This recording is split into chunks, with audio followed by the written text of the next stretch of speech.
Hello and welcome for another tips and tricks. So ngayon ay ituturo ko naman yung mga bagong update features ni Messenger, na kung saan ay pwede na nating gawing HD, o high definition, ang mga tawag or video calls natin sa Messenger. So kung interesado ka sa video natin ngayon, ay panoorin ang video hanggang matapos upang malaman yung step by step na gagawin natin. At pa-like and subscribe na din po sa channel na ito, upang updated ka sa mga susunod pa nating videos. So let's proceed.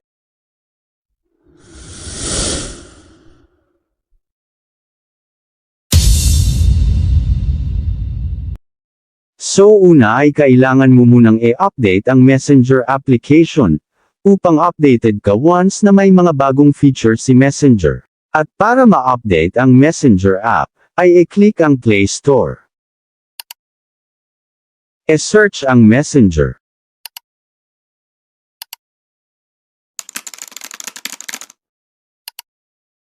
Then kung update ang nakalagay dyan ay i-click ang update.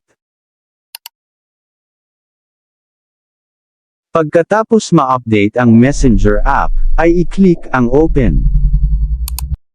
At mapupunta kayo sa inyong Messenger account, at para makita natin at ma-activate yung bagong features ni Messenger, ay pipili lang tayo ng isang friend or tropa natin dyan. So for example, tap natin ito. Then i-click nyo yung maliit na camera icon sa upper right corner ng cellphone nyo. At mag-video call yan. Tapos sunod nyo naman gawin ay i-click nyo yung 3 dots sa may upper right corner. At pagkatapos ay dito kayo mapupunta. So dito ay i-click nyo naman yung call settings. And then dito nyo na makikita yung bagong features ni Messenger na noise suppression, at mobile data for HD video. So napakalupit ng features na ito. E-explain ko po isa-isa. Dito muna tayo sa noise suppression. So ano nga ba ang noise suppression? Noise suppression refers to the process of reducing or eliminating unwanted background noise from audio signal. So nare-reduce nito yung mga unwanted o hindi ka nais-nais na mga sounds or ingay sa paligid natin, habang tayo ay nagvi-video call. At ayon pa dito sa ating research, nakakatulong ding ang features na ito upang maging clear at malinaw ang ating audio.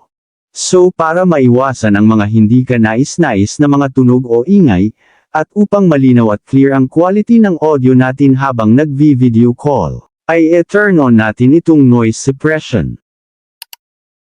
So sunod naman ay itong mobile data for HD video. So once na naka-turn on itong mobile data for HD video, ay magkakaroon tayo ng malinaw, at high definition na video kapag nakikipag-usap o nagvi-video call tayo sa ating friends or mga tropa.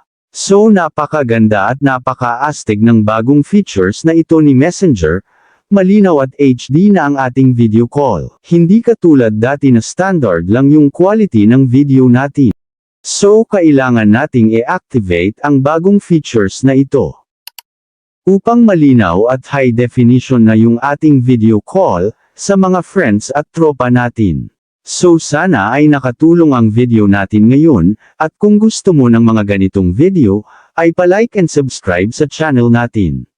So ayan, sana po ay nagustuhan nyo ang video natin ngayon, at maraming salamat po sa mga nag-subscribe, at kung bago ka palang napadaan sa channel na ito, at gusto mo ng mga ganitong video, ay huwag po sana kalimutang mag-like, subscribe, at pindutin ang notification bell button, upang updated po kayo once na mag-upload ako ng bagong video. So thank you for watching, and God bless po sa lahat.